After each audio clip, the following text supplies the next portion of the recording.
दी छोड़ सतगुरु रामपाल जी परमेश्वर जी की जय हो।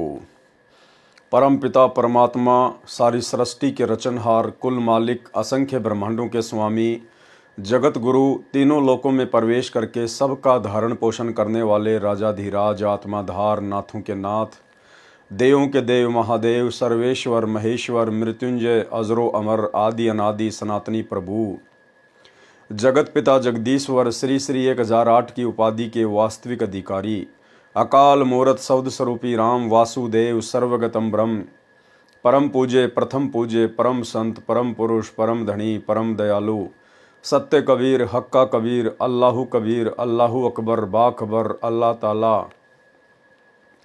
जगत के तारणहार जगत के मुक्तिदाता जगत के जगन्नाथ हारे के सहारे हिंदुओं के राम मुसलमानों के अल्लाह सिखों के वाहिगुरु ईसाइयों के मसीह दया के सागर दया निधि करुणा के सागर करुणा निधि स्वयंभू परिभू संकट मोचन कष्ट हरण मंगल करण दुख भंजन अविगत कबीर निर्विकार निर्विषम परमात्मा अलय अलेख सतगुरु आदि अनादि सतगुरु असली मर्यादा पुरुषोत्तम असली राम असली कृष्ण असली घनश्याम असली मुरारी राजाओं के राजा महाराजाओं के महाराजा शहंशाहों के शहंशाह सम्राटों के सम्राट भगवानों के भगवान अल्लाहों के अल्लाह प्रभुओं के प्रभु मसीहाओं के मसीह सच्चे वाहेगुरु बाबाओं के बाबा पीरों के पीर सेठों के सेठ जगत सेठ सावड़ सा सेठ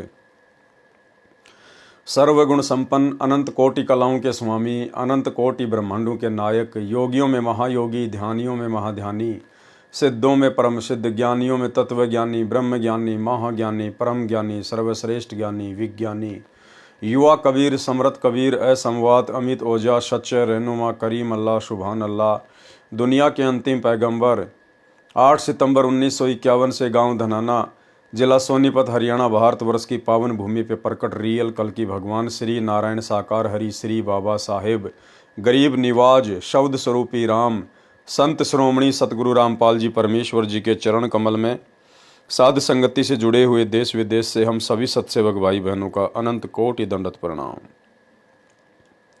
सत्साई भाई और बहनों, दया पूज्य गुरुदेव भगवान की जिनके शुभ आशीर्वाद से विशेष आशीर्वाद से आप और हम सभी सत्सेवक भाई बहन साध संगति से जुड़कर भक्ति मार्ग में निरंतर आगे की ओर बढ़ते जा रहे हैं। कलयुग की बिचली पीढ़ी में साध संगतियाँ बड़े ही सौभाग्य से नसीब होती हैं। परमेश्वर कहते हैं सकल पदार्थ है जग माही भाग बिना नर पावत नाही। सतगुरु के शरण में आने के बाद भी सतलोक आश्रमों से वर्तमान समय 2024 तक जुड़ी हुई उन लाखों करोड़ों आत्माओं का भाग्य इतना प्रबल नहीं है कि वे वर्तमान में साध संगतियों से जुड़ जाएं। आप और हम चंद आत्माओं के ऊपर परमेश्वर ने छप्पर फाड़ मेहर की है, छप्पड़ फाड़ रजा की है। आज हम निरंतर अध्यात्म की ऊंचाइयों को छू रहे हैं। आज आप और हमारा विश्वास दृढ़ विश्वास पूज्य गुरुदेव भगवान के चरणों में दृढ़ता के साथ में टिका हुआ है। भाई और बहनों, ये रजा इसी प्रकार से गुरुदेव भगवान की आप और हम सभी के ऊपर बनी रहे, एकमात्र यही हमारी कामना पूज्य गुरुदेव जी से है। कबीर सागर के सरलार्थ के ऊपर वीडियो बनाने की श्रृंखला जारी है। इसी श्रृंखला में आज हमारा ये 23वें नंबर का वीडियो है।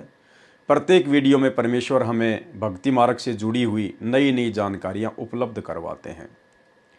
आज भी परमेश्वर हमें कई प्रकार की जानकारियां उपलब्ध करवाएंगे।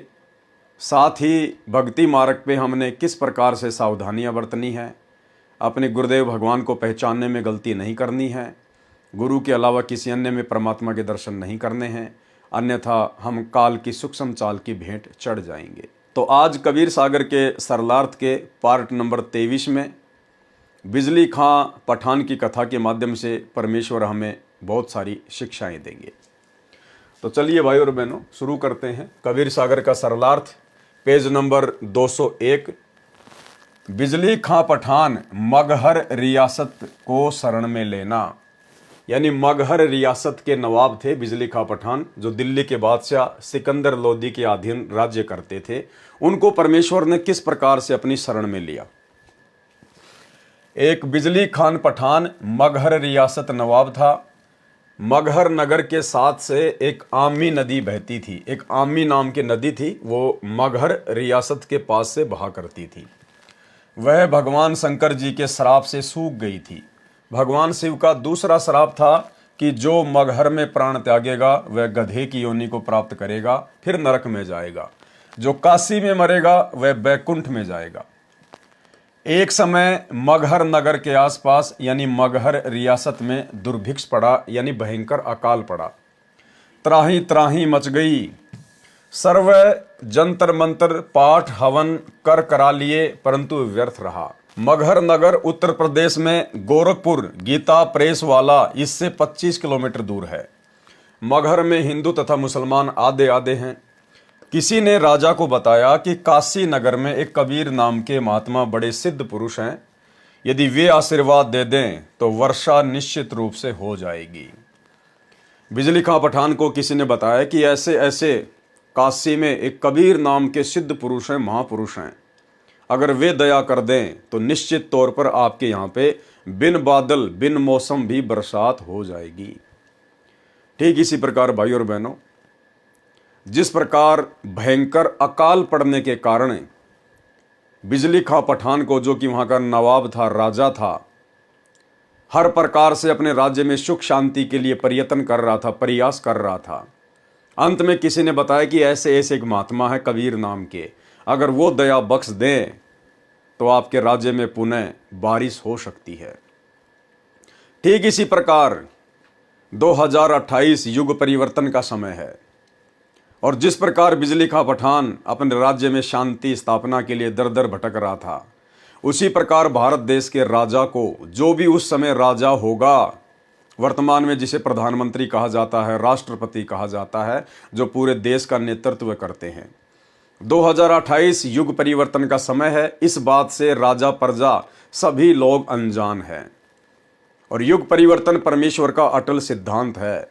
और युग परिवर्तन कोई सामान्य परिस्थितियों में नहीं होता, भयंकर विकट परिस्थितियां पैदा होती हैं, भयंकर अकाल पड़ते हैं, भूकंप आते हैं, या तो अतिवृष्टि होगी या बिल्कुल ही बरसात नहीं होगी, ओले गिरेंगे, तरह तरह की महामारियां आएंगी, युद्ध होगा, यानी हर प्रकार से परिस्थितियां धरती पर आम व्यक्ति हो चाहे देश का राजा हो, उन सब से बाहर परिस्थितियां हो जाती हैं, उनके वश की बात नहीं रहती है।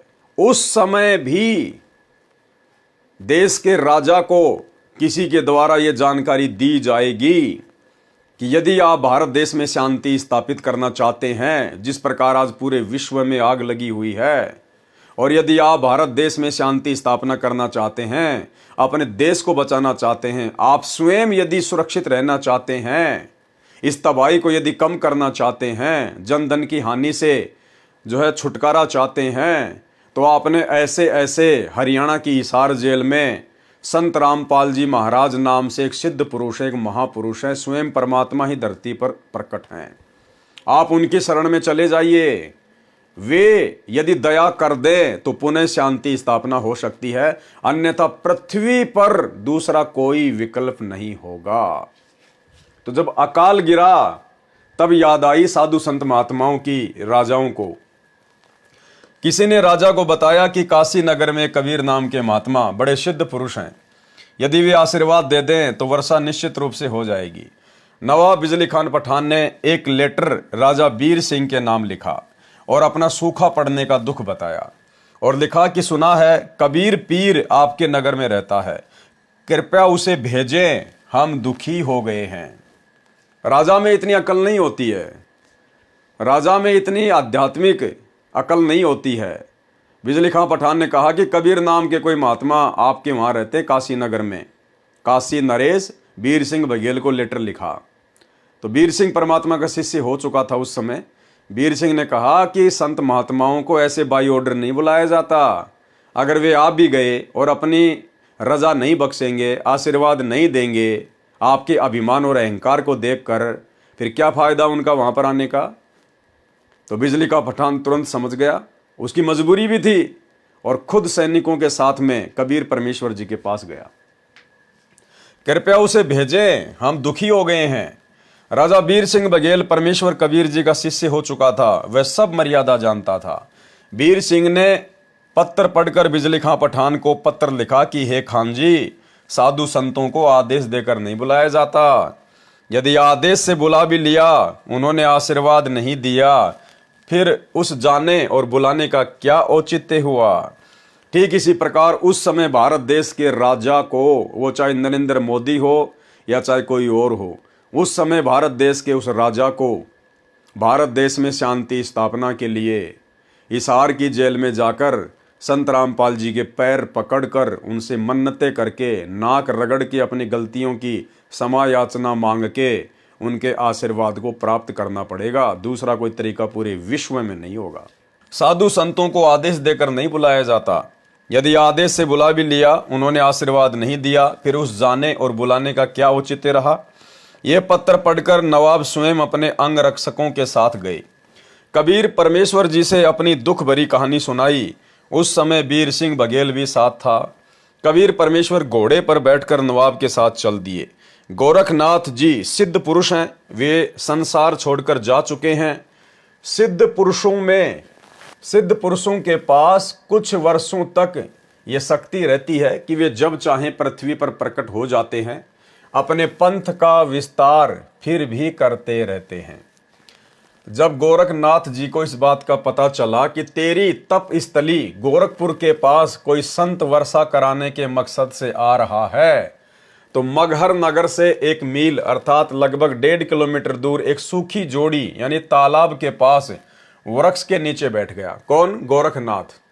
परमेश्वर कबीर जी को गोरखनाथ ने पहले देखा था, बचपन में देखा था, जब कबीर परमेश्वर जो है लीला कर रहे थे 10 साल की आयु की, जिस समय गोरखनाथ काशी में और पंडित रामानंद जी के साथ में ज्ञान गोष्ठी करने गया था। उस समय कबीर परमेश्वर की लीला में आयु केवल 10 वर्ष की थी।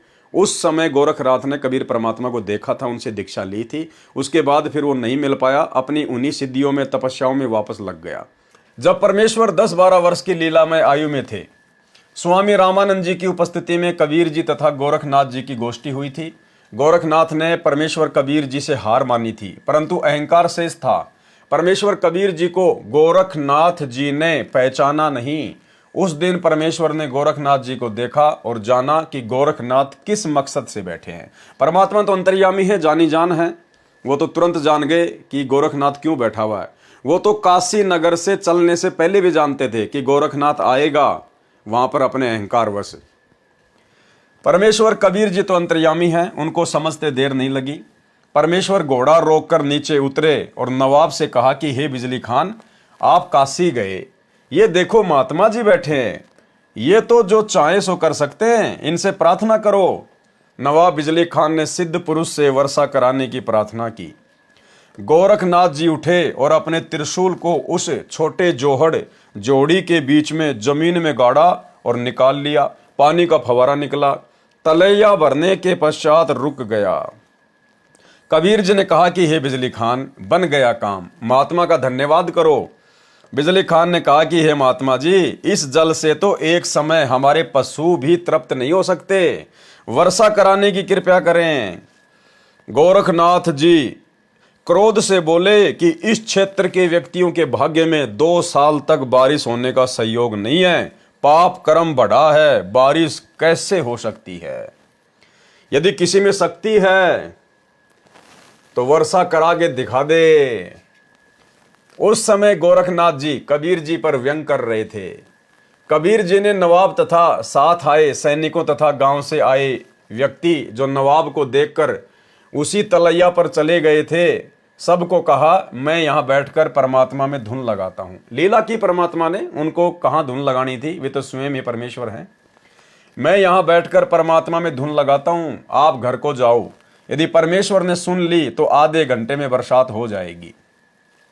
यह कहकर परमेश्वर कबीर जी गोरखनाथ की तलैया से 200 फीट की दूरी पर बैठ गए। नवाब तथा प्रजा कैसे गांव जा सकती थी, उनके पैर नहीं चल रहे थे। 10 मिनट के अंदर ही जोर की घटा उठी, मूसलाधार वर्षा हुई, सब सरोवर भर गए, खेतों में पानी पानी हो गया। ये लीला देखकर बिजली खान पठान कबीर जी को प्रार्थना करके गांव ले गए, स्वयं नाम लिया। पूरे नगर के हिंदू तथा मुसलमानों ने दीक्षा ली। उस समय संतान की बहुत कमी होती थी। एक मुसलमान के घर कोई संतान नहीं थी, उम्र लगभग 70 वर्ष थी। पति पत्नी ने कबीर परमात्मा से रो रो कर पुत्र की मांग की। परमेश्वर जी ने आशीर्वाद दिया कि 10वें महीने पुत्र हो जाएगा। ऐसा ही हुआ। वर्तमान में उस व्यक्ति के परिवार का एक पूरा मोहल्ला यानी पूरी कॉलोनी बसी हुई है। उसका नाम मोहल्ला कबीर करम है। कबीर करम का अर्थ है कबीर कृपया ये दास मगर में, यानी गुरुदेव भगवान कह रहे हैं कि ये दास मगर में संगत को वह पवित्र यादगार दिखाने गया था। 3 बार वहां जाने का सौभाग्य प्राप्त हुआ।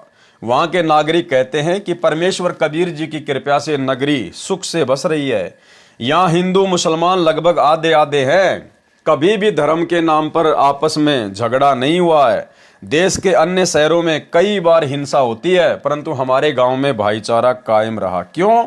परमेश्वर के आशीर्वाद से। उस समय के लोग डरने वाले थे, साधु संतों की इज्जत करते थे। और वर्तमान में क्या हो रहा है? वर्तमान में क्या हो रहा है? सतगुरु रामपाल जी की संगत में 2 पार्ट हो गए। एक पार्ट जिसे सतलोक आश्रमों के नाम से जाना जाता है, दूसरा पार्ट जो ज्ञान आधार से भक्ति कर रहा है साध संगति के नाम से जाना जाता है। और आज सतलोक आश्रम नाम से वो पार्ट जो अज्ञान आधार से भक्ति कर रहा है, दिखावे की भक्ति कर रहा है, बाकी सारे कुकर्म कर रहा है, कोई मर्यादा नहीं निभा पा रहा है और जबरदस्ती साध संगत वालों के साथ में लड़ाई झगड़ा करते हैं, मुकदमेबाजी करते हैं, मारपीट करते हैं। सोचिए भाई और बहनों, 650 साल पहले परमात्मा ने आशीर्वाद दिया था और आज तक वहां पर हिंदू मुसलमानों का आपस में झगड़ा नहीं है। लेकिन वर्तमान में सतगुरु रामपाल जी के परिवार वाले, सोचिए इनके कितने बिगड़े हुए संस्कार हैं। अपने ही गुरु भाई बहनों के साथ में लड़ाई झगड़ा करते हैं, मारपीट करते हैं, मुकदमेबाजी करते हैं सत्सेवकों के साथ में। ये शर्म की बात है, डूब के मरने की बात है ये। यहाँ हिंदू मुसलमान लगभग आधे आधे हैं। कभी भी धर्म के नाम पर आपस में झगड़ा नहीं हुआ। देश के अन्य शहरों में कई बार हिंसा होती थी, परंतु हमारे गांव में भाईचारा कायम रहा। और सतगुरु रामपाल जी के परिवार वाले, ये कोऑर्डिनेटर, ये क्यों लड़ाई झगड़ा करते हैं हम सत्सेवकों के साथ में?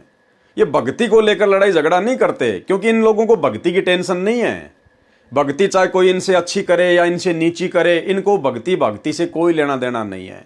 ये लड़ाई झगड़ा केवल इस डर के कारण करते हैं कि संगत को लूटने का जो कॉन्ट्रैक्ट इस काल से हमने ले रखा है, गुरुदेव के परिवार वालों ने, इन कोऑर्डिनेटरों ने, इनको डर है कि ये कॉन्ट्रैक्ट कहीं ये साथ संगत वाले ना ले लें, कहीं हमारे हाथ से संगत ना निकल जाए, कहीं हमारे हाथ से ये दान धर्म ज्योति पाठ का पैसा ना चला जाए। इनको फिक्र केवल माया की है, पैसे की है।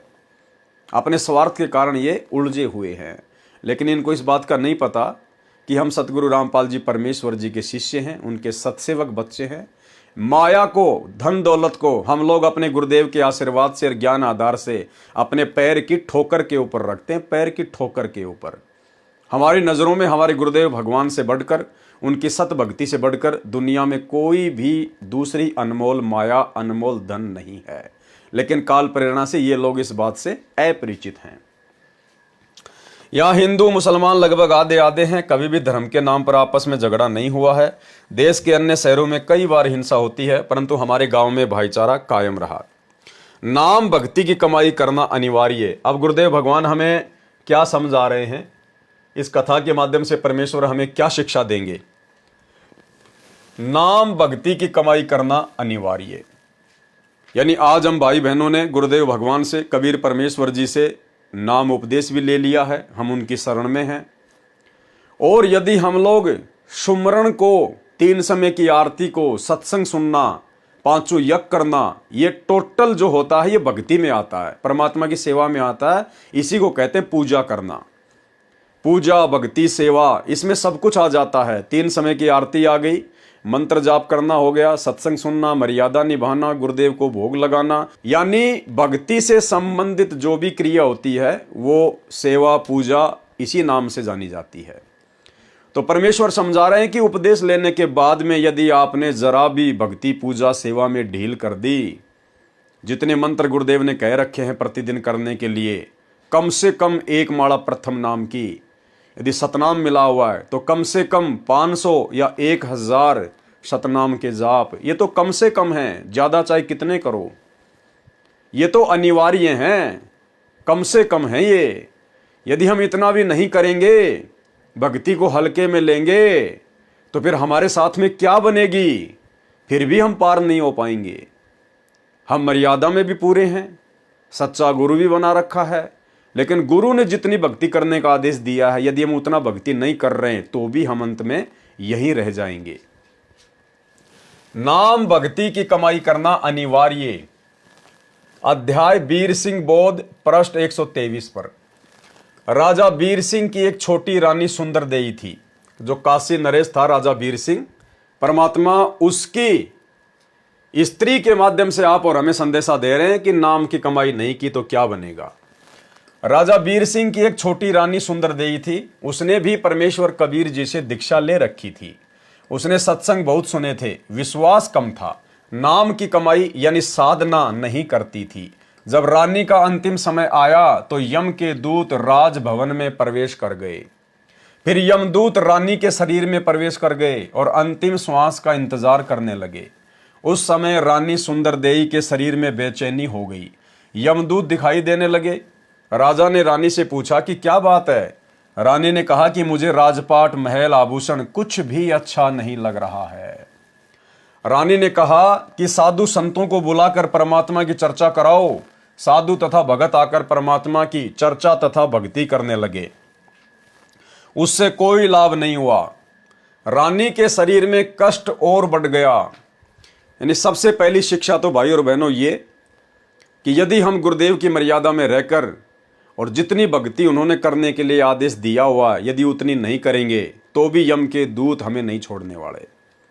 दूसरा, उस समय हमें हमारे भगत भाई बहन किसी प्रकार से कोई सहायता नहीं देंगे। हमारे भगत भाई बहन कोई भी आड़े नहीं आएगा। जिस प्रकार यम के दूत आ चुके थे, उसकी अंतिम श्वास का इंतजार कर रहे थे। रानी के कहने पर भगत भाइयों को बुलाया गया, परमात्मा की चर्चा की गई, महिमा की गई, लेकिन किसी भी भगत की चर्चा और महिमा से रानी को किसी प्रकार का कोई फायदा नहीं हुआ। यानी खुद की कमाई ही खुद के काम आएगी। खुद के द्वारा की गई सेवा, दान, धर्म ही खुद के काम आएगा। दूसरे की कमाई दूसरे भगत के बिल्कुल भी काम नहीं आएगी। रानी ने कहा कि साधु भक्तों को बुलाकर परमात्मा की चर्चा कराओ। साधु तथा भगत आकर परमात्मा की चर्चा तथा भक्ति करने लगे। उससे कोई लाभ नहीं हुआ। रानी के शरीर में कष्ट और बढ़ गया। अर्ध अर्ध यानी आधा श्वास चलने लगा। श्वास खींच खींच कर आने लगा।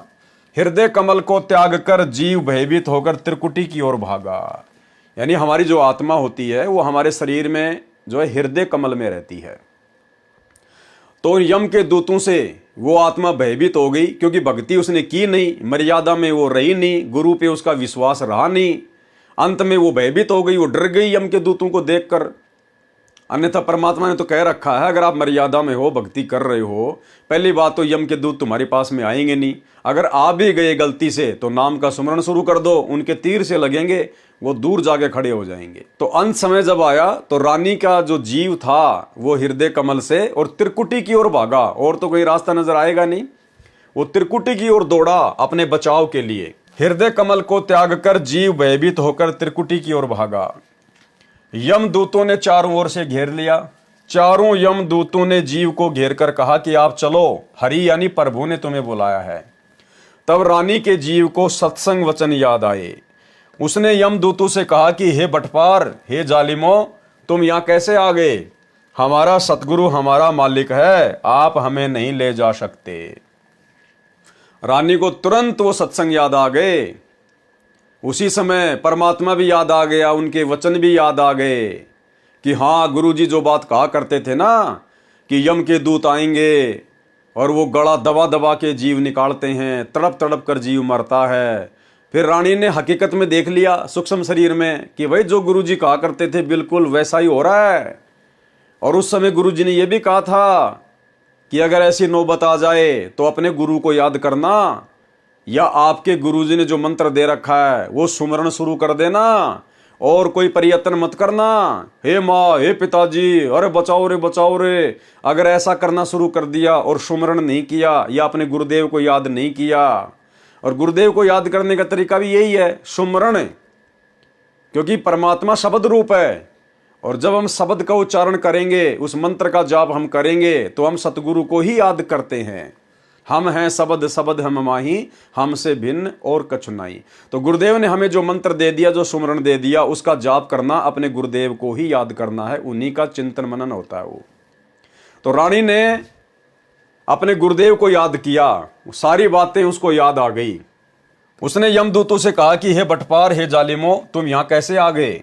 हमारा सतगुरु हमारा मालिक है, आप हमें नहीं ले जा सकते। मेरे सतगुरु धनी ने मुझे नाम दिया है, मेरे गुरुजी आएंगे तो मैं जाऊंगी। ये बात सुनकर यम के दूत बोले कि यदि आपका कोई धनी है तो उसको बुलाओ, नहीं तो हमारे साथ परमात्मा के दरबार में चलो। जीव ने कहा कि धरनी आकाश से नगर नियारा, तहां निवाजे धनी हमारा। रानी ने क्या कहा कि इस पृथ्वी और आकाश से न्यारा है वो देश सतलोक, जहां पर हमारा खसम रहता है, हमारा धनी रहता है। ये भी कमजोरी है भाई और बहनों, ध्यान रखना। यदि आप और हमारे साथ में ऐसी नौबत आन पड़े, किसी भी कारण से, हो सकता है परमात्मा हमारी परीक्षा भी ले ले, क्योंकि परमेश्वर हर प्रकार से हमें चेक करेगा। कई बार शोपन के माध्यम से भी चेक करेंगे, या शरीर जब छूटेगा उस समय परमात्मा शब्द रूप में हमारे साथ में रहेंगे, दिखाई नहीं देंगे लेकिन रहेंगे हमारे आसपास में। तो उस समय हो सकता है यम के दूत आ जाएं, परमात्मा यम के दूतों का रूप बना ले आप और हमारी परीक्षा लेने के लिए कि हमारे अंदर कितनी दृढ़ता आई है, हम ऊपर की यात्रा करने के लायक हैं या नहीं है। तो यदि यम के दूत आ भी जाएं तो हमने उनसे डरना नहीं है, भयभीत नहीं होना है, क्योंकि गुरुदेव ने हमें विधि बता रखी है। हमने उसी समय अपना सुमरण चालू रखना है, सुमरण। इसीलिए तो परमात्मा ने श्वास का सुमरण दिया है। इस श्वास के सुमरण को आप 24 घंटे चालू रख सकते हो, 24 घंटे। यदि हम श्वास का सुमरण करते करते, सतनाम का जाप करते करते सो जाते हैं तो भी सूक्ष्म शरीर में वो सुमरण ऑटोमेटिक चलता रहता है। तो परमेश्वर ने बताया कि आपने उस समय सुमरण करना है, जो भी आपको मंत्र मिला हुआ है। अगर आपका शरीर यदि प्रथम नाम लेने के बाद छूट गया तो उस समय प्रथम नाम का जाप करना है। सतनाम है तो सतनाम का, सार नाम है तो सार नाम का, सार शब्द है फिर तो कहना ही क्या। तो उनके तीर से लगेंगे, भाले से लगेंगे, वो तुम्हारे निकट नहीं आ सकते। और यदि सुमरण भी याद ना हो तो अपने माता पिता को मत पुकारना, किसी रिश्तेदार को मत पुकारना, रोने मत लग जाना, इधर उधर भागने मत लग जाना। हे बंदी छोड़, हे बंदी छोड़, हे गुरुदेव भगवान, हे परमात्मा, हे परमेश्वर, कम से कम यही बोलने लग जाए हम, क्योंकि ये हमारे गुरुदेव भगवान के उपमात्मक नाम है। ये उन्हीं को संबोधित करने के नाम है। जय बंदी छोड़, हे परमात्मा, हे परमेश्वर, हे गुरुदेव भगवान, हे कबीर परमात्मा, हे मेरे पूज्य गुरुदेव। तो ये उन्हीं को पुकारने के नाम है। ये एक ऑप्शन है। सबसे पहले तो मंत्र जाप ही है। अगर वो किसी कारण से याद ना हो, ज़्यादा भयभीत हो जाए, तो फिर ये परमात्मा के उपमात्मक जो नाम है, उनके शक्ति बोधक जो नाम है, फिर हमने इनको पुकारना है। अपने माता पिता या भाई बंधु रिश्तेदारों को पुकारने से अच्छा है परमेश्वर के उपमात्मक नामों को पुकारें। अगम शब्द जब वाखे नाऊं, तब यम जीव के निकट नहीं आऊं। तो हमने ये गलती बिल्कुल नहीं करनी है। उस रानी ने क्या कहा? उस रानी ने कहा कि धरती और आकाश से न्यारा जो देश है, वहां पे हमारे परमात्मा बैठे हैं, हमारा सतगुरु बैठा है। तो ये गलती हमने नहीं करनी। हमने वहां का रेफरेंस नहीं देना। हमने तो सीधा सीधा कहना है कि परम पूज्य सतगुरु रामपाल जी परमेश्वर, सारी सृष्टि के मालिक मेरे पूज्य गुरुदेव हैं, मेरा पिता है। और भाई आपका और हमारा तो कोई अकाउंट ही नहीं है, कोई हिसाब किताब नहीं है। लगता है यमराज ने गलती से भेज दिया, धोखे से आ गए तुम। आपका और हमारा कोई हिसाब किताब नहीं है। अगर वो कहें कि भाई आप अपने धनी को बुलाओ, आप अपने गुरु को बुलाओ, कौन है तुम्हारा गुरु, तो उसी समय अपना सुमरण कर देना है कि हे परमपिता परमेश्वर, हे पूज्य गुरुदेव भगवान, हे परमेश्वर, यदि आपकी मर्जी हो परमात्मा, तो आप जी इन यमदूतों को दर्शन देने की कृपया करें। ये नहीं कहना उनके डराने से, धमकाने से कि गुरुजी आप कहाँ हो, जल्दी आओ, जल्दी आओ, जल्दी आओ, आपको यमदूत बुला रहे हैं। उन यमदूतों की क्या औकात परमात्मा के सामने भाई, जो यमदूतों के कहने से और हम परमात्मा को यमदूतों का आदेश बताएंगे। हमने प्रार्थना करनी है कि परमेश्वर यदि आप जी उचित समझें तो परमेश्वर इन यमदूतों को भी दर्शन देकर इनको कृतार्थ करें। ये आपको याद कर रहे हैं परमेश्वर, हे अंतर्यामी, ये आपको याद कर रहे हैं। इस प्रकार से हमने प्रार्थना करनी है। सतगुरु तो जानी जान है, अंतर्यामी हमारे पास में ही रहता है, वो तो यमदूतों के भी साथ में रहता है। उस परमेश्वर की शक्ति से ही यमराज अपना सारा ये विधान यहाँ पे सेट किए बैठा है। तो हमने इस प्रकार से प्रार्थना करनी है, बाकी डरना नहीं है, घबराना नहीं है, कोई भी हो चाहे। और ये डर और घबराहट केवल उसी भगत को नहीं होगी उस समय जो भगत अंतिम श्वास तक मर्यादा में रहेगा, दृढ़ विश्वास के साथ भक्ति करता रहेगा और जो साध संगति से जुड़ा हुआ होगा। अन्यथा भाई और बहनों पसीने आ जाएंगे, पसीने। भावार्थ, पहले तो रानी को विश्वास नहीं हो रहा था कि जो सतगुरु जी सत्संग में ज्ञान सुना रहे हैं वह सत्य है। वह सोचती थी कि यह केवल कहानी है, क्योंकि सब नौकर नौकरानी आज्ञा मिलते ही दौड़े दौड़े आते थे, मनमर्जी का खाना खाती थी, सुंदर वस्त्र आभूषण पहनती थी। उसने सोचा था कि ऐसे ही आनंद बना रहेगा। यह तो पूर्व जन्म की बैटरी चार्ज थी, वर्तमान में चार्जर मिला, नाम मिल गया तो चालू नहीं किया, यानी वर्तमान में सुमरण मिल गया तो उसने जाप नहीं किए पूरे, यानी साधना नहीं की। जब बैटरी की चार्जिंग समाप्त हो जाती है, बैटरी डाउन हो जाती है, तो सभी सुविधाएं बंद हो जाती हैं। फिर ना पंखा चलता है, ना बल्ब जगता है, बटन दबाते रहो, कोई क्रिया नहीं होती। इसी प्रकार जीव का पूर्व जन्म की भक्ति का धन यानी चार्जिंग समाप्त हो जाती है तो सर्व सुविधाएं छीन ली जाती हैं। जीव को नरक में डाल दिया जाता है, तब उसको अकल आती है। उस समय वक्त हाथ से निकल चुका होता है। और आप और हमारे विश्वास के लिए वैसे तो गुरुदेव ने बहुत सारे इंटरव्यू के माध्यम से आप और हमें विश्वास दिलाया है कि कई बार ऐसा भी हो जाता है, यम के दूत आ जाते हैं और आप लोगों को डराने लगते हैं, तो ऐसी स्थिति में आपने क्या करना है। तो 2 एग्जाम्पल दिए परमात्मा ने। एग्जाम्पल तो हजारों की संख्या में है, लेकिन गुरुदेव ने जो अपने मुख कमल से बताए वो 2 एग्जाम्पल दास आपको यहाँ पर उन्हीं के मुख कमल से सुनाना चाहेगा। पहला तो गुरुदेव ने बताया कि एक भगत था और ऐसे ऐसे उसको यम के दूत आए और उसको ले गए। रास्ते में उन दोनों की आपस में बातचीत होती है। वो कहता है कि भाई तुम हमें नहीं ले जा सकते, हमने तो नाम ले रखा है कबीर भगवान से, यानी नाम तो लिया था सतगुरु रामपाल जी का, लेकिन गुरुदेव भगवान अपने आप को छुपाते हुए कबीर जी को ही महत्व देते हैं। बाद में वो यमदूत थोड़ा विचार करने लगे, भाई इतने कॉन्फिडेंस से कैसे बोल रहा है ये, हमारे सामने तो लोगों की बोलती बंद हो जाती है। तो उनमें से एक ने कहा कि कहीं हमसे कोई गलती ना हो गई हो, तू जा धर्मराज के पास कि साहब ऐसे ऐसे एक मृत लोक का एक प्राणी है और वो तो इस प्रकार से बोल रहा है।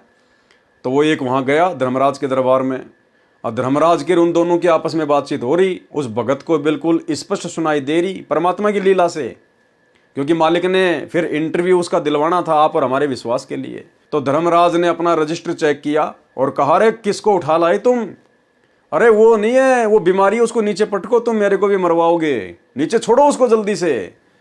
तो गुरुदेव ने कहा कि मेरा बेटा ने उसी समय मेरे को ऊपर से छोड़ दिया, और बाइज्जत तो कहाँ भेजने वाले थे, उसी समय मेरे को ऊपर से छोड़ दिया, और मैं तो लोट पलेटा मारता हुआ और उस शरीर में वापस आके घुसा।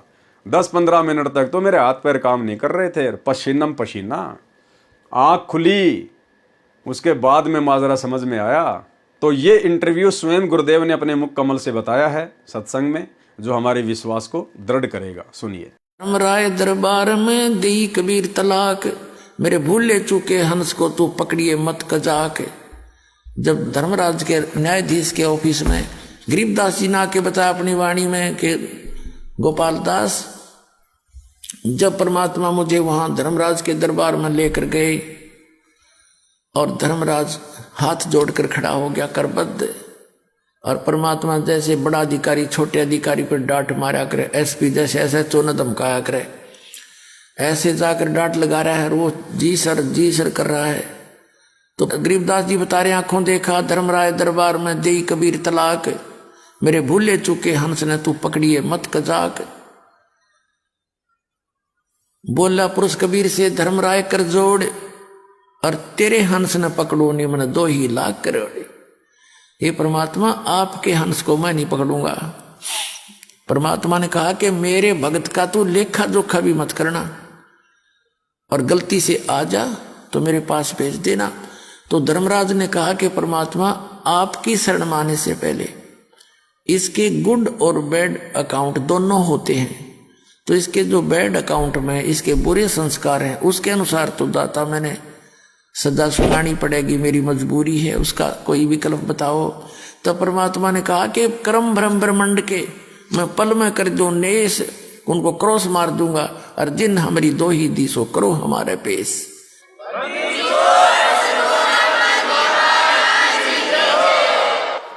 कि जिसने मेरा नाम ले रखा है और मेरा जिक्र कर दिया, मैं तो कबीर साहब का भगत हूँ, परमात्मा का शिष्य हूँ, उनका भगत हूँ, तो खबरदार उसका अकाउंट नहीं लेना, हमारे पेश कर देना।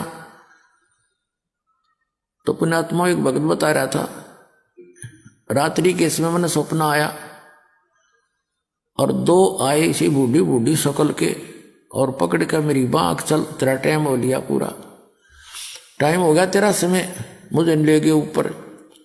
मैंने उनसे रास्ते में पूछा, जब थोड़ी सी दूर रह लिया वो जहाँ वो मुझे ले जाना चाह रहे थे, मैंने पूछा भाई कौन हो तुम, कहाँ ले जा रहे हो मुझे? कि हम हैं यम के दूत और पहले ले जाओगे तेरे धर्मराज के दरबार में, और फिर जैसा आदेश होगा फिर हम तेरे को वहाँ छोड़ देंगे।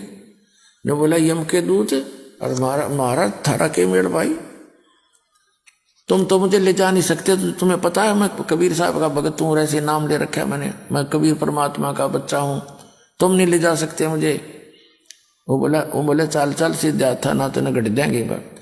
ने बोला मैं गुट्टम गुट्टान के साथ छुटान लग गया, वो छोड़ने के दोनों खूब खुचम खुचा हो गया हम तीनों जने। तो वो तगड़े थे, मेरा भी कई मार गए, मुझे खड़ा कर लिया। तो वो फिर डर गई इस बात, तब इतना कॉन्फिडेंस से जब कह रहा है कि गड़बड़ हो जा, थारे दो चूक लागी हो। एक ने कहने लगा तू इसके पास खड़ा रहा, मैं पहले अंदर जाके वेरीफाई कर रहा हूँ। तो उसने जाके कहता मैंने न सोने दूर थे, वो तो मालिक की लीला थी, अंदर बतलाते। उसने कहा जी ऐसे ऐसे एक व्यक्ति लाए हैं जो आपका आदेश था। वो तो यूँ कहे मैं कबीर साहब का भगत हूँ, तो मुझे ले जा नहीं सकते। ये बात कर दे, उसने फट दे वो फाइल खोल ली उसकी। ने बोला निकम्मे यू नहीं है, वो दूसरा है इससे नाम का, और पटको इसे मरवाओगे मुन्ने भी।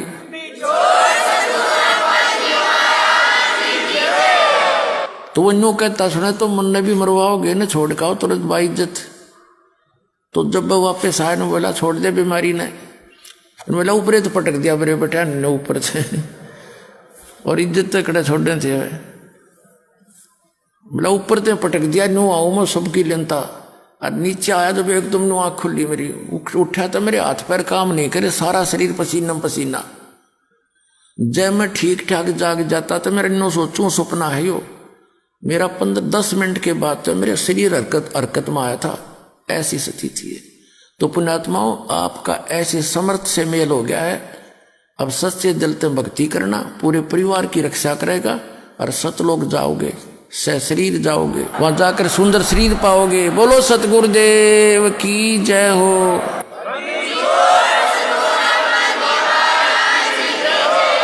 इसके अलावा भाइयों और बहनों, सन 2010 या 11 की घटना है, और वर्तमान में हिसार जेल से जो विशेष संदेश आ रहे हैं उनमें गुरुदेव भगवान ने जिक्र किया है सन 2010 या 11 की घटना का, कि एक भगत था, वो सत्संग में आने लगा, पीछे से उसकी जो भगतमती थी जिसने नाम नहीं ले रखा था, वो उसको दुखी करती थी, परेशान करती थी सत्संग के नाम पर। तो जैसे ही वो भगत अपने घर से सत्संग के लिए निकला, पीछे से उसका फ़ोन आ गया कि कहाँ हो, बच्चा बीमार हो गया है, जल्दी आओ। भगत ने कहा कि मैं तो जा रहा हूँ सत्संग में, घर पर पैसे रखे हुए हैं, हॉस्पिटल बराबर में है, बच्चे को दिखा ले। ये कहकर उसने फ़ोन ही बंद कर दिया और सत्संग सुना। दूसरे दिन जैसे उसने फ़ोन खोला, तुरंत उसकी भगतमती का फ़ोन आया, कहा कि कहाँ हो? बोला सत्संग में हूँ।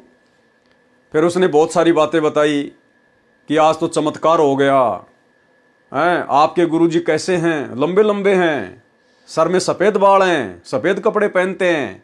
भगत ने सोचा कि भाई आज ये क्या भाषा बोल रही है, क्यों पूछ रही है। तो गुरुदेव ने बताया कि उस लड़के ने अपनी माँ को बताया कि जिस समय हॉस्पिटल में था मैं, और ऐसे ऐसे यम के दूत आए और मुझे ले जा रहे थे पकड़ के शरीर से निकाल के, और उस समय ऐसे ऐसे एक लंबी लंबी हाइट का, सफ़ेद सफ़ेद बाल वाला, सफ़ेद कुर्ते पजामे पहना हुआ एक बाबा आया, एक आदमी आया, और उसने झटका मारकर यम के दूतों से मेरा हाथ छुड़ाया। अब उसके बाद वो भगत भी रोने लग गया, उसकी भी आंखों में आंसू आ गए। कुछ दिनों बाद में उसके बाल बच्चों ने भी गुरुदेव से उपदेश ले लिया। तो भाई और बहनों, गुरुदेव अपने मुख कमल से ये इंटरव्यू बता रहे हैं, वर्तमान में ही हिसार जेल से जो ऑडियो आ रही है उनमें गुरुदेव कह रहे हैं कि इस दास ने उनको झटका दे के छुड़वाया। वो बच्चा बता रहा अपनी माँ को, आप और हमारे विश्वास के लिए कि कबीर परमात्मा स्वयं सतगुरु रामपाल जी ही हैं, कोई और नहीं है। सुनिए। नुकता ये भी होता है, जैसे एक भक्त ने बताया था कि मैंने नाम लिए 2-4 महीने हुए थे, घरवाली को पता लग चुका था, रो गए, थोड़ी बहुत खवासनी हो ही जाती थी। एक दिन मैं सत्संग में आने लग रहा था, रास्ते में फोन आया, 10-11 की बात, कि इकलौता बेटा बीमार हो गया बहुत सख्त, कहा हो, जल्दी आओ। मैंने कहा वैसे तुम्हारे पास है, हॉस्पिटल बिल्कुल साथ है, वहां दिखा लो, डॉक्टर ने इलाज करना, पैसे शुरू है, मैं जा रहा हूँ सत्संग। बस वो लगी उल्टे सुलटी बात सुनाने, मैंने फोन काट दिया, मैं आ गया पास में, मैंने फोन ना बंद रखा। अगले दिन फोन खोला, उसी टाइम फोन आया कि लड़का ठीक हो गया, तो चमत्कार हो गया, डॉक्टर भी हैरान है, ये हो कैसे बेहतर हो गई। तो राहत की सांस ली। फिर मैं जब वहां गया तो फिर मैं पूछा कि तुम्हारे गुरु जी कैसे हैं, क्या सफेद कपड़े पहनते हैं, लंबे से हैं, सिर पे सफेद बाल हैं। मैं उनके मुंह की तरफ देखूं, ये उस लड़के ने बताया अपनी माँ को, एक ऐसा आदमी आया था और मेरे को काल के दूतों से नुक खींच के झटका देकर छुटा के लाया, वापस मेरे को छोड़ दिया इसमें शरीर में। तो मेरी आंखों से पानी पड़ा, और वो भी ने बोली हम भी चल रहे, वहां जाए, सारे परिवार में दीक्षा बोल। उसके बाद उस लड़के का 4 साल हो गए, बुखार नहीं चढ़ा। बच्चों, इसको कहते हैं नुकते ऊपर ही जगह रे कोटी करो जब जा तुम्हारे। तो भाई और बहनों, इसी प्रकार यदि आप और हमारे साथ भी ये शरीर छोड़ने के बाद में बन जाए किसी भी कारण से, चाहे हमारी भक्ति कम हो या चाहे परमात्मा हमारी परीक्षा लेते हों, हर स्थिति में हमने निडरता के साथ में, क्योंकि निडरता आएगी भक्ति की शक्ति से, मर्यादाओं में रहने से, और एक दिन ये सब में आ जाएगी जो अंत तक इस परमात्मा के दरबार में पड़े रहेंगे। तो उस समय हमें डरना नहीं है, घबराना नहीं है, हमने अपना सुमरण करना है, क्योंकि सुमरण ही हमारा गुरु है। शब्द गुरु चित चेला रे। उसके बाद आगे का काम पूज्य गुरुदेव भगवान का है। तब उसको अकल आती है। उस समय वक्त हाथ से निकल चुका होता है, केवल पश्चाताप और रोना शेष रह जाता है। रानी सुंदरदेवी ने सत्संग सुन रखा था, पूर्ण सतगुरु से दीक्षा ले रखी थी, नाम की कमाई नहीं की थी। दीक्षा लेने के बाद भी भक्ति पूरी नहीं कर पाई, नाम की कमाई पूरी नहीं कर पाई, पूरा विश्वास अपने गुरुदेव पर, उनके वचनों पर, सत्संगों पर नहीं कर पाई। वह गुरुद्रोही नहीं हुई थी, गुरु निंदा भी नहीं किया करती थी। रानी ने सतगुरु को याद किया कि हे सतगुरु, हे मेरे धनी, मेरे को यमदूतों ने घेर रखा है, मुझ दासी को छुड़ाओ। मैंने आपकी दीक्षा ले रखी है, आज मुझे पता चला कि ऐसी आपत्ति में न पति न पत्नी न बेटा बेटी भाई बहन राजा प्रजा कोई सहायता नहीं करता। गुरुदेव हमें शिक्षा दे रहे हैं उस रानी के माध्यम से कि उस समय, आज तुम जिन राजनेताओं की चापलूसी कर रहे हो, कभी कांग्रेस को वोट डाल रहे हो, कभी बीजेपी को वोट डाल रहे हो, कभी क्या कर रहे हो, कभी गांव वालों को खुश करने के लिए स्टेडियम बना रहे हो, हॉस्पिटल खोल रहे हो, गांव वालों के लिए एम्बुलेंस चला रहे हो, बसें चला रहे हो, रोडें बना रहे हो, उस समय में राजा प्रजा भी काम नहीं आएगी, केवल सतगुरु काम आएगा, सतगुरु।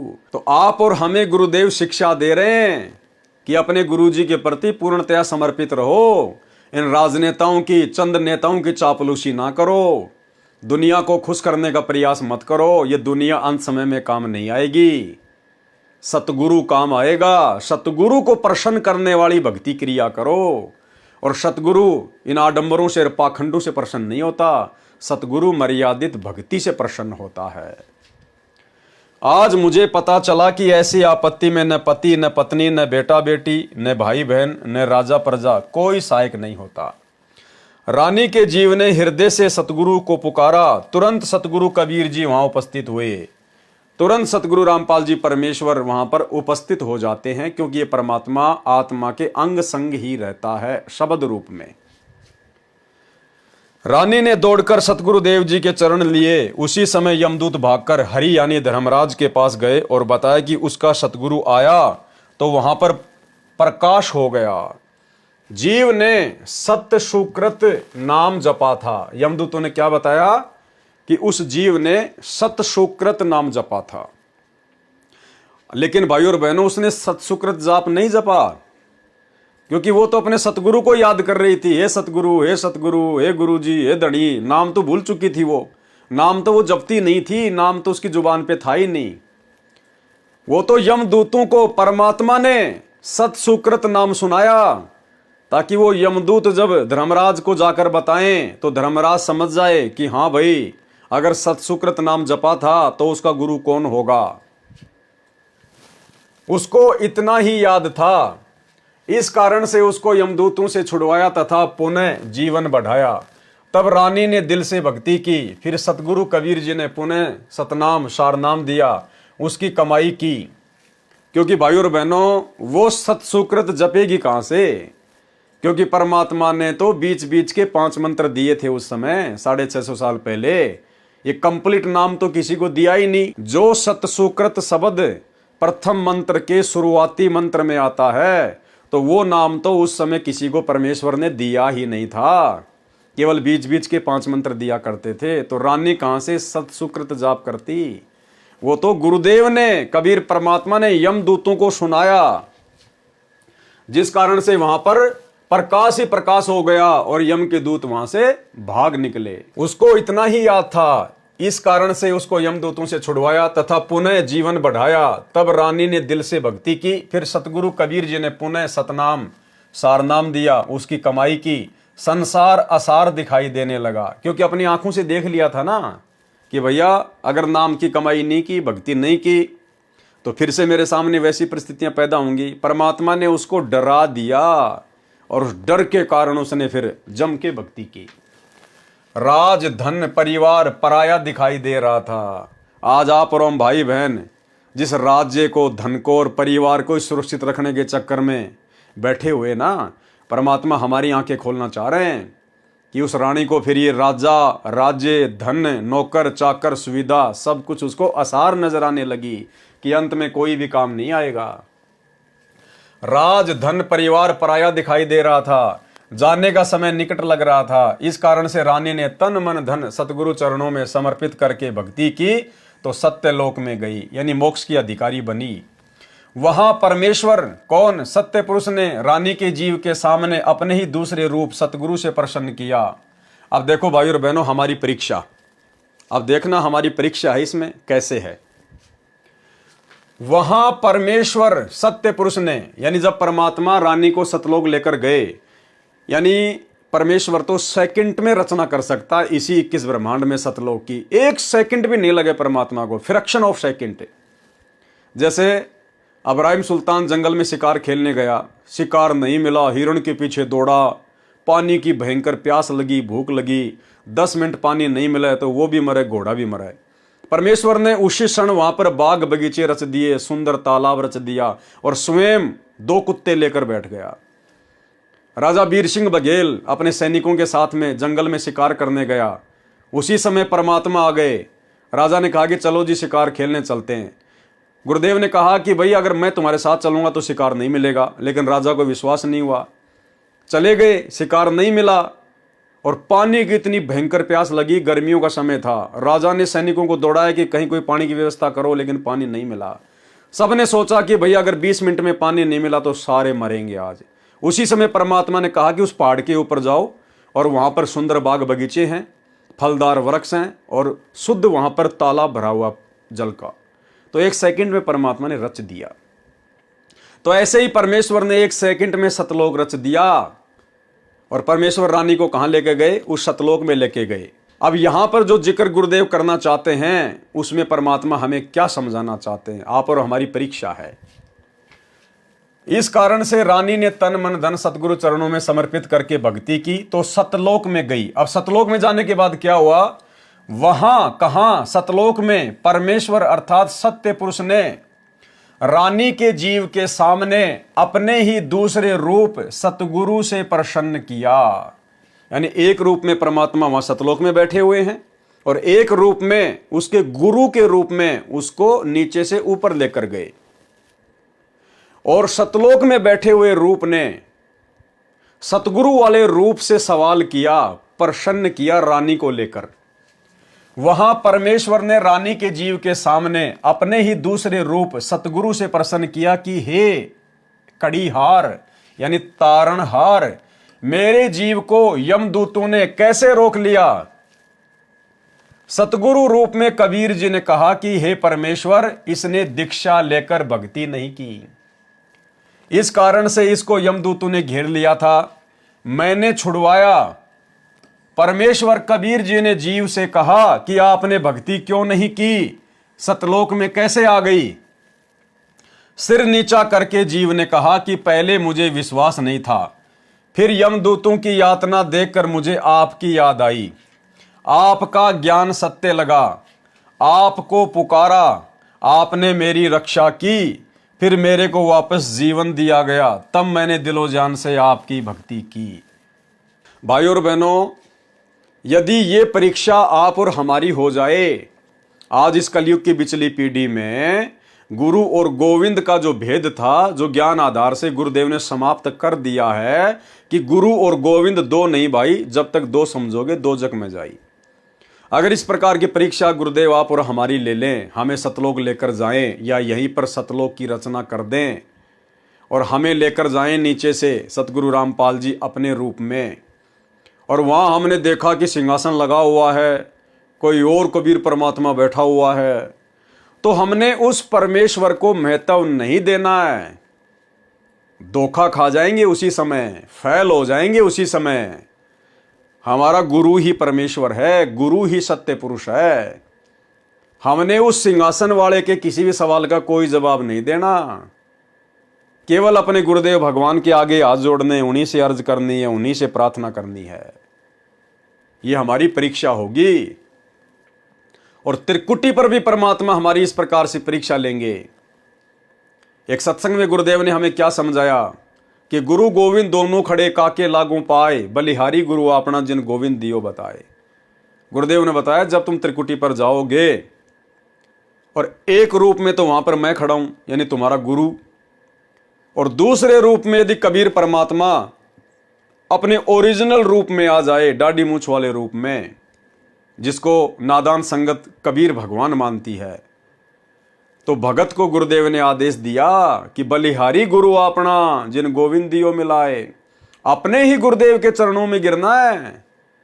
उधर अगर उस कबीर भगवान की तरफ अगर झांक भी लिया, देख भी लिया, उसी समय फेल हो जाओगे। और यहां भी ऐसा ही है, यानी वर्तमान में हम जो भक्ति कर रहे हैं ना, यहां भी हमने ऐसा ही करना है।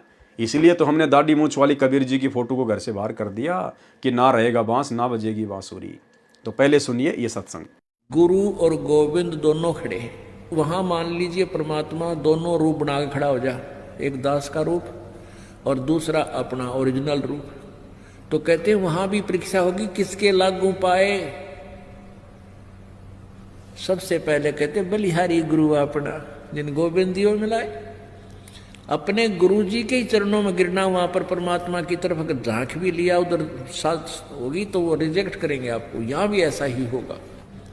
अपने गुरु जी के ही चरणों में गिरना, वहां पर परमात्मा की तरफ अगर झांक भी लिया उधर साथ होगी तो वो रिजेक्ट करेंगे आपको। यहां भी ऐसा ही होगा। अपने गुरु जी के ही चरणों में गिरना, वहां पर परमात्मा की तरफ अगर झांक भी लिया उधर साथ होगी तो वो रिजेक्ट करेंगे आपको। यहां भी ऐसा ही होगा। तो वहां गुरु जी के ही चरणों में समर्पित होना है, तो भगवान प्रसन्न। तो भाई और बहनों, आपके समझ में आ गया होगा, ये रानी की परीक्षा थी। परमात्मा रानी को लेकर गए नहीं लेकर गए हमें नहीं पता, लेकिन परमेश्वर ने यदि यहां पर लिखा है तो भाई और बहनों ये आप और हमारी परीक्षा है। जिस प्रकार वो रानी सतलोक में सत्य पुरुष को देखकर, उस तेजोमय रूप को देखकर कह रही थी कि मैंने आपको पुकारा, आप आए मेरी रक्षा करने के लिए, जबकि आया तो सतगुरु था रक्षा करने के लिए। लेकिन वहां पर रानी ने देखा कि ये है भगवान। जिस प्रकार हर किसी ने धोखा खाया, धर्मदास जी ने धोखा खाया, नानक जी ने धोखा खाया, दादू जी ने धोखा खाया, मलुकदास जी ने धोखा खाया, गीसा संत जी ने धोखा खाया। जिनको भी परमात्मा सतलोक लेकर गए नीचे से सतगुरु रूप में, जिंदा महात्मा के रूप में, और वहां जैसे ही उन्होंने देखा कि सिंहासन पर तेजोमय परमात्मा बैठा है, और नीचे से गया हुआ सतगुरु जिंदा महात्मा उस तेजोमय रूप के ऊपर चवर करने लगता है। जीव की परीक्षा होती है। तो सबने यही सोचा कि भगवान तो ये है और ये जिंदा बाबा जो मुझे नीचे से ऊपर लाया है ये तो इसका नौकर है। लेकिन कुछ ही समय बाद में वो सत्य पुरुष वहां से खड़ा होता है और सतगुरु रामपाल जी सिंहासन पर बैठ जाते हैं और कुछ ही देर में फिर वो दाढ़ी मूंछ वाला तेजोमय शरीर संत रामपाल जी के शरीर में समा जाता है।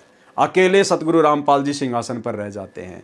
फिर उनकी आंखें खुलती हैं कि भाई ये नौकर नाकर नहीं है, ये तो खुद ही सत्य पुरुष है, तो लीला कर रहे हैं नीचे। तो आप और हम भगत भाई बहनों ने, भाई और बहनों, भले हम सतलोक में क्यों ना पहुंच जाएं, भले हम ओरिजिनल सतलोक में ही क्यों ना चले जाएं, यदि वहां पर सिंहासन पर हमें हमारे पूज्य गुरुदेव भगवान दिखाई ना दें, हमने जाते दंडवत नहीं मार देनी है। कहीं को दाढ़ी मूंछ वाला बैठा और हमने मार दी वहां पे जाके दंडवते। हाँ, यदि हमें यह आभास हो गया वहां पर कि मेरे ही गुरु का रूप सामने है, मेरे ही गुरुदेव भगवान अपने दूसरे रूप में, तेजोमय रूप में यहां पर बैठे हुए हैं, और जब तक हमारे गुरुदेव भगवान या तो उस तेजोमय रूप में ना समा जाएं या वो तेजोमय रूप हमारे गुरुदेव में ना समा जाए, तब तक हमने दंडवत नहीं करना है। जब तक एक रूप ना रह जाए, एक रूप, तब तक हमने दंडवत नहीं करना। चाहे वो कितना तेजोमय रूप है और गुरुजी हमारे पास में खड़े, हमने सामने जाके दंडवत नहीं मारनी, उसके फेल हो जाएंगे। हमें क्या पता वो सतलोक है क्या है, क्या पता परमात्मा यहीं पर हमारी परीक्षा ले रहे हैं। तो हमने केवल अपने गुरुजी के प्रति समर्पित रहना है हर हाल में, चाहे परिस्थितियां कैसी भी क्यों ना हो। आपको पुकारा, आपने मेरी रक्षा की, फिर मेरे को वापस जीवन दिया, तब मैंने दिलो जान से आपकी भक्ति की। पूर्ण दीक्षा प्राप्त करके आपकी ही कृपा से और गुरुजी के सहयोग से, देखो क्या कह रही है रानी, कि मैंने पूर्ण भक्ति करके आपकी कृपा से और गुरुजी के सहयोग से, आपकी कृपा और गुरुजी का सहयोग, यानी भगवान तो मान रही है सामने वाले को और सतगुरु को केवल अपना गुरु मान रही है, कि आपकी कृपा से और गुरुजी के सहयोग से। तो उसने तो दो मान लिए ना। और मालिक कहते हैं गुरु और गोविंद दो नहीं भाई, जब तक दो समझोगे दोजक में जाई। और वो रानी फिर कई बार दोजक में गई, क्योंकि उस समय तो मोक्ष होना नहीं था। 650 साल पहले तो वर्तमान की पिछली पीढ़ी में मोक्ष होना था। तो मनुष्य जन्म तो प्राप्त किए होंगे 2, 4, 5, 10, हर बार माँ के पेट में आई, नरक तो भोगना पड़ा ना। तो मालिक का वचन मिथ्या नहीं है। तो जो गलती उस रानी ने की, आप और हमने सतगुरु को लेकर वो गलती नहीं करनी है। क्या कहा रानी ने, कि पूर्ण दीक्षा प्राप्त करके आपकी कृपा से, वो सतलोक में बैठे हुए तेजोमय रूप वाले को कह रही है कि आपकी तो कृपा से और गुरु जी के सहयोग से, यानी उसने दो मान रखे थे, गुरु अलग और परमात्मा अलग, मैं यहां आपके चरणों में पहुंच पाई हूं। सत्यलोक में जाकर भगत अन्य भक्तों के पास भेज दिया जाता है।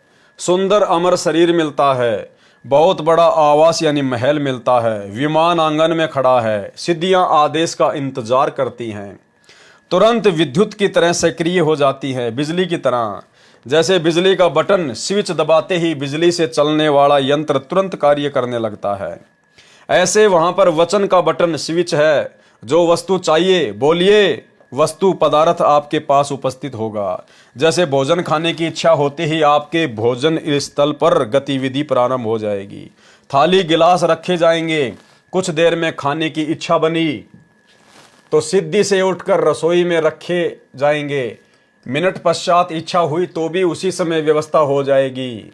घूमने की इच्छा हुई तो विमान में गतिविधि महसूस होगी, विमान के निकट जाते ही द्वार खुल जाएगा, विमान स्टार्ट हो जाएगा। यानी भाई और बहनों, इस आत्मा को चाहत है उन सुखों की, भले ही किसी को ज्ञान है या नहीं है, भले कोई वर्तमान में सच्चे गुरु की शरण में है या नहीं है, लेकिन आत्मा को रह रहकर उन सुखों की याद आती है। और यहाँ के इंसान जो बड़े बड़े वैज्ञानिक हैं, ये लोग यही प्रयास करते हैं कि कुछ ना करें और सब कुछ ऑटोमेटिक हो जाए। जैसे आजकल हम लोग बड़े बड़े मॉल में जाते हैं और जैसे हम लोग उसके मेन गेट पर जाएंगे तो बड़ा सा शीशे का गेट लगा होता है, और जैसे ही हम उसकी 1 या 2 फुट की दूरी पर होंगे ऑटोमेटिक वो शीशे के गेट खुल जाएंगे, हम अंदर चले जाएंगे, ऑटोमेटिक वो बंद हो जाएंगे। तो ये आत्मा को याद है आज भी कि सतलोक में ऐसा ही होता था।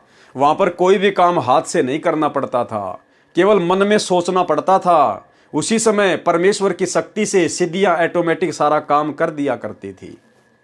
तो आज भी इंसान को उन सुखों की चाहत है, वो आत्मा उनके अंदर प्रेरणा करती है। इसीलिए वैज्ञानिकों ने एसी बना दी, हीटर बना दिया, एरोप्लेन बना दिया, पता नहीं लिफ्टें वगैरह बना दी कि हमको सीढ़ी से चल के ना जाना पड़े, लिफ्ट वगैरह बना दी, दुनिया भर के रॉकेट बना दिए, विमान बना दिए, हर प्रकार की सुविधा जुटाने में इंसान लगा हुआ है।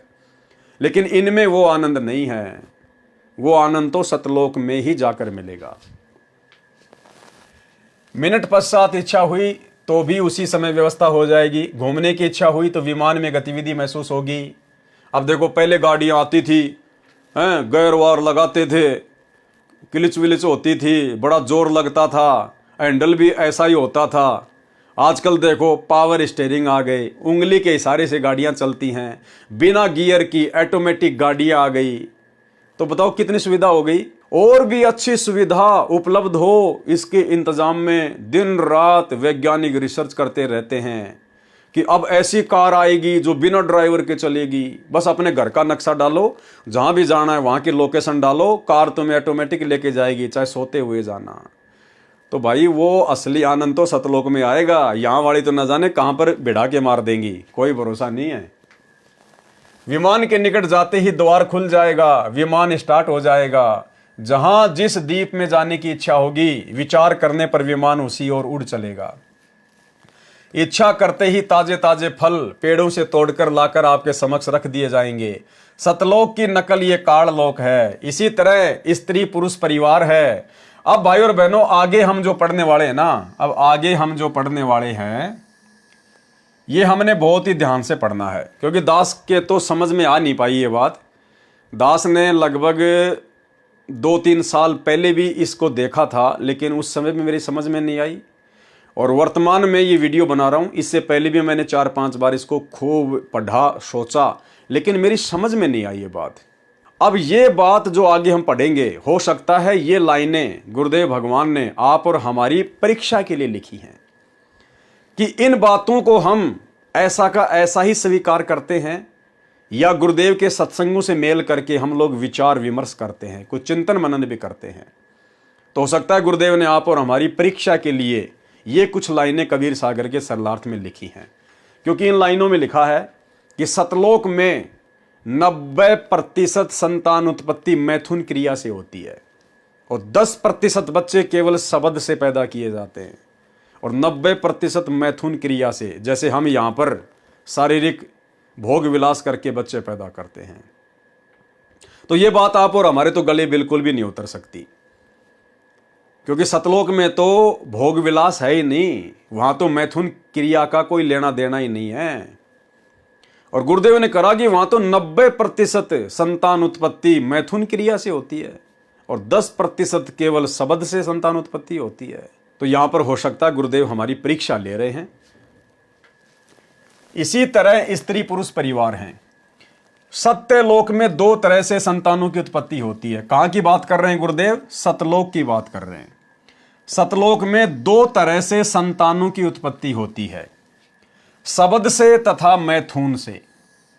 यह हमारी परीक्षा है भाई और बहनों, कि हम इन बातों को ज्यों का त्यों स्वीकार कर लेते हैं, या इस प्रकार के शब्द आते ही गुरुदेव के ज्ञान आधार से हमारी खोपड़ी में कोई हलचल पैदा होती है। अब सतलोक में और मैथुन का क्या काम? अगर सतलोक में 2 प्रकार से संतान उत्पत्ति होती है, शब्द से भी और भोग विलास करके मैथुन क्रिया से भी, तो फिर भाई परमात्मा ने दुर्गा और काल को 21 ब्रह्मांडों के साथ में 16 संकोश की दूरी पर भेजने की जरूरत क्या थी? सतलोक के जिस हिस्से में मैथुन से बच्चे उत्पन्न होते थे, वो कुक्रम यदि सतलोक में पहले से ही हो रहा था, तो काल और दुर्गा को परमात्मा वहीं पर सेट कर देते, यहां भेजने की जरूरत ही नहीं थी। परमेश्वर को फिर यह कहने की जरूरत ही नहीं पड़ती कि भाई इस सतलोक में ऐसा कुकर्म करने की यदि कोई सोचता भी है, मैथुन क्रिया करने की, वो यहां पर रह नहीं पाता। अगर मैथुन क्रिया सतलोक में थी या है, तो भाई फिर काल को वहीं पे परमात्मा भेज देते, क्योंकि और भी तो बहुत सारे लोग वहां पर मैथुन क्रिया से बच्चे पैदा जो है वो कर ही रहे थे। तो ये आप और हमारी सीधी सीधी परीक्षा है कि इस पॉइंट को पढ़कर हम क्या रिएक्शन देते हैं। सत्यलोक में दो तरह से संतान की उत्पत्ति होती है, शब्द से तथा मैथुन से। वह हंस पर निर्भर करता है, यानी भगत के ऊपर निर्भर करता है कि वो भोग विलास करके बच्चे पैदा करना चाहता है या शब्द से बच्चे पैदा करना चाहता है। अब भाई और बहनों, सतलोक में परमेश्वर ने बताया कि सतलोक में तो नूरी शरीर है, वहां तो हाड़ मांस का शरीर है ही नहीं, ये 5 तत्व का शरीर है ही नहीं। आप चाहे कितना ही वहां पर अमृत भोजन करो, वहां पर लैट्रिन नहीं आती। कितना ही आप जी वहां पे दूध दही पियो, पानी पियो, आपको पेशाब नहीं आती, क्योंकि हमारे शरीर में 5 तत्व से बना हाड़ मांस लार ये नहीं है। तो भला फिर जब मैथुन से बच्चे उत्पन्न किए जाते हैं सतलोक में, तो मैथुन क्रिया से तो फिर वीर्यपात भी होगा, शुक्राणु से बच्चे पैदा होंगे। तो जब शरीर के अंदर पेशाब ही बाहर नहीं आता है, तो भला फिर भाई वीर्य कहां से बाहर आएगा? फिर वो पदार्थ कहां से शरीर के बाहर निकलेगा, जब शरीर वैसा है ही नहीं वहां पर। तो यह आप और हमारी परीक्षा है भाई और बहनों। सतलोक में 2 तरह से संतान की उत्पत्ति होती है, शब्द से तथा मैथुन से। वह हंस पर निर्भर करता है। वचन से संतान उत्पत्ति वाला क्षेत्र सतगुरु के सिंहासन के चारों ओर है। नर नारी से परिवार वाला क्षेत्र उसके बाद में है। वचन से संतान उत्पन्न करने वाले केवल नर ही उत्पन्न करते हैं। सत्यलोक में वृद्ध अवस्था नहीं है। नर नारी वाले क्षेत्र में लड़के तथा लड़कियां दोनों उत्पन्न करते हैं, विवाह करते हैं केवल वचन से। जो बच्चे उत्पन्न होते हैं वे काल लोक से मुक्त होकर गए जीव जन्म लेते हैं, फिर कभी नहीं मरते न बूढ़े होते हैं। जो सतलोक में मुक्त होकर जाते हैं उनको सर्वप्रथम सत्य पुरुष जी के दर्शन कराए जाते हैं। यानी जो आत्मा इस पृथ्वी लोक से मुक्त होकर जाती है, सबसे पहले उनको परमेश्वर के दर्शन करवाए जाते हैं। ठीक है जी। उस समय उसका वही स्वरूप रहता है जैसा पृथ्वी से आता है। यानी पृथ्वी से यदि कोई बूढ़ा गया तो उसका वही वहां पर स्वरूप रहेगा। यदि कोई जवान गया है तो जवान जैसा ही उसका रूप रहेगा। अब आगे एक बात और है, वो मेरे बिल्कुल समझ में नहीं आ रही। चलो, ऊपर वाली तो गुरुदेव के ज्ञान आधार से हम लोगों ने निष्कर्ष निकाल लिया कि भाई सतलोक में मैथुन क्रिया नहीं है। हो सकता है परमात्मा ने हमारी जो है वो परीक्षा के लिए यहां पर ऐसा लिखा है।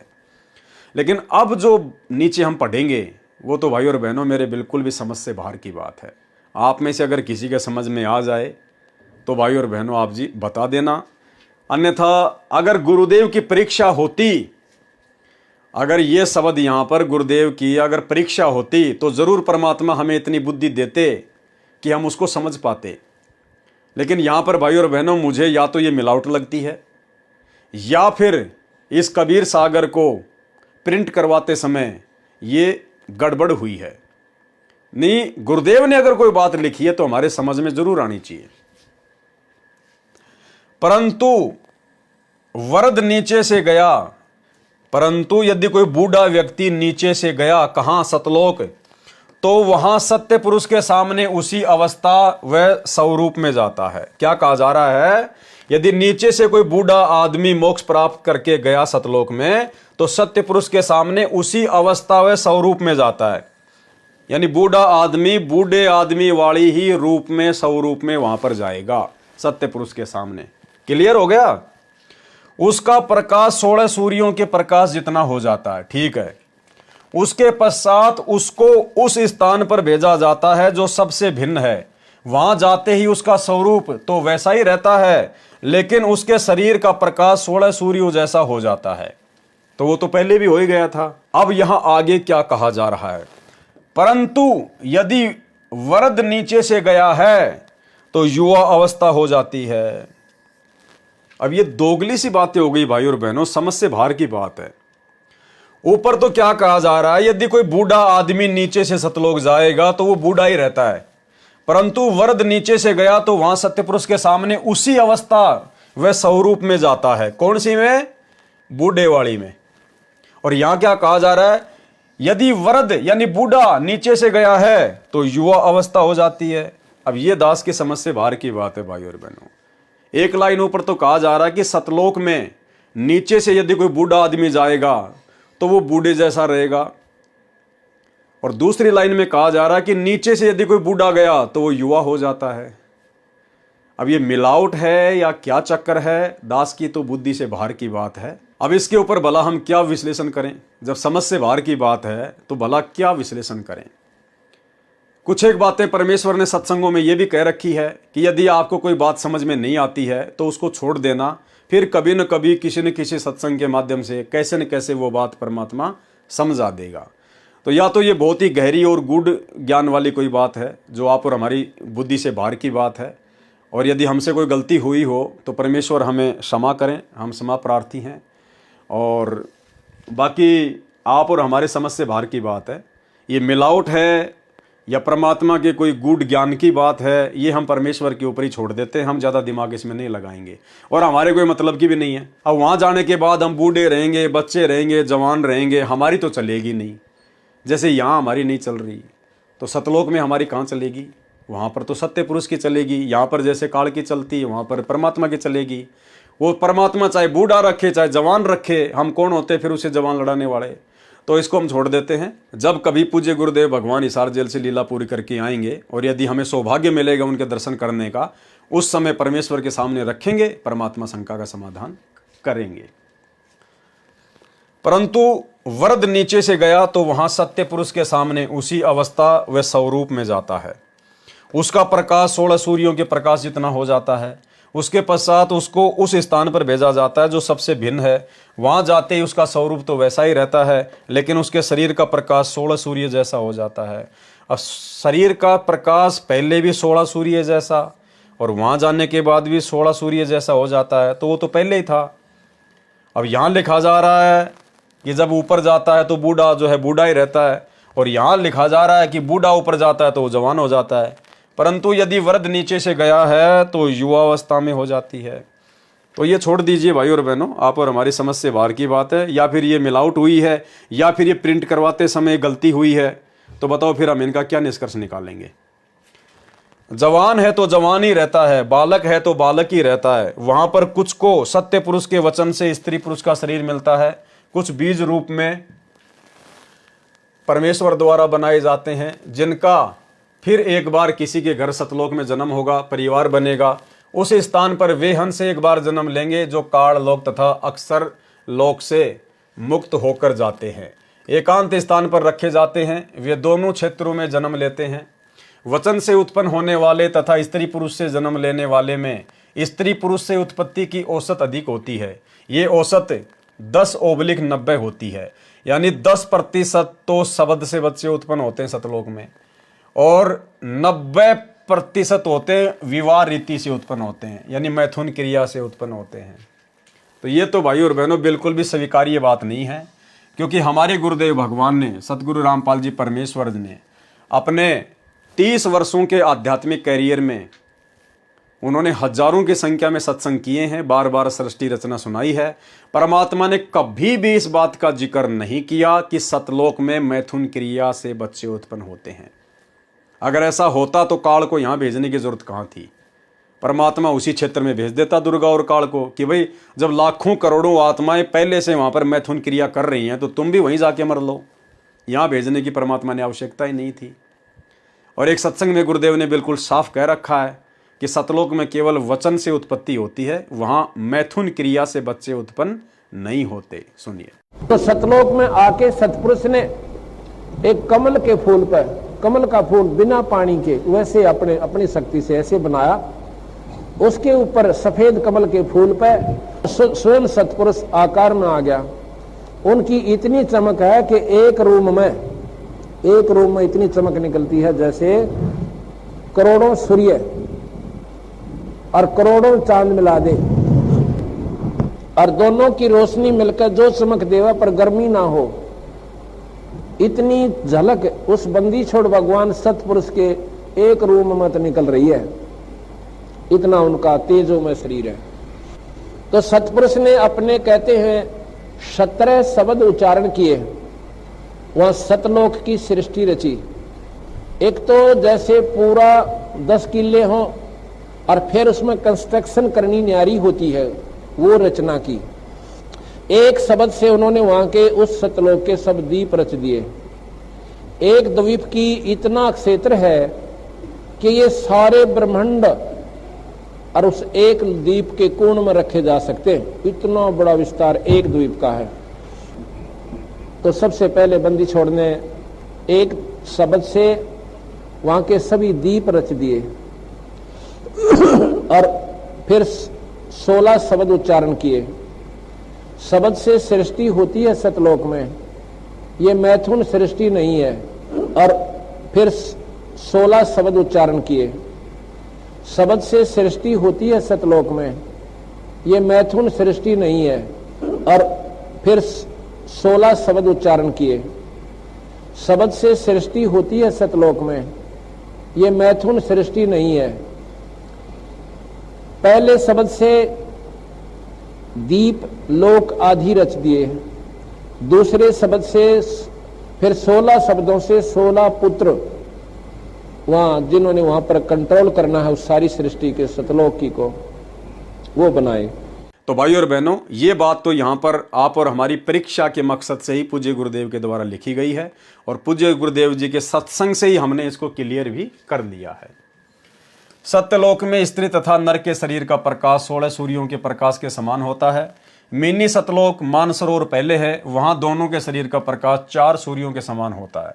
फिर आगे जाते हैं, जब परब्रह्म के लोक में बने अष्टकमल के पास पहुंचते हैं तो हंस तथा हंसनी यानी नर नारी के शरीर का प्रकाश 12 सूर्यों के प्रकाश के समान हो जाता है। फिर सतलोक में बनी भंवर गुफा में प्रत्येक के शरीर का प्रकाश 16 सूर्यों के समान हो जाता है। प्रमाण कबीर सागर अध्याय मोहम्मद बोध पृष्ठ 20, 21 तथा 22 पर 10 मुकामी रेखता। 10 मुकामी रेखता यानी भाई और बहनों, जो कथाएं हमने पढ़ी हैं पूज्य गुरुदेव के कर कमल से लिखित, जैसे वीर सिंह बघेल की थोड़ी सी कहानी, बिजली का पठान की कहानी, उसकी रानी सुंदर देई की कहानी, तो वही सारी बातें फिर परमात्मा आगे दोहे और चौपाइयों में लिख रहे हैं। तो सारी कथा तो हम भाई बहनों ने जो है वो पढ़ी ली है। तो पूज्य गुरुदेव भगवान के आशीर्वाद से आज के वीडियो में हम केवल इतना ही लेंगे।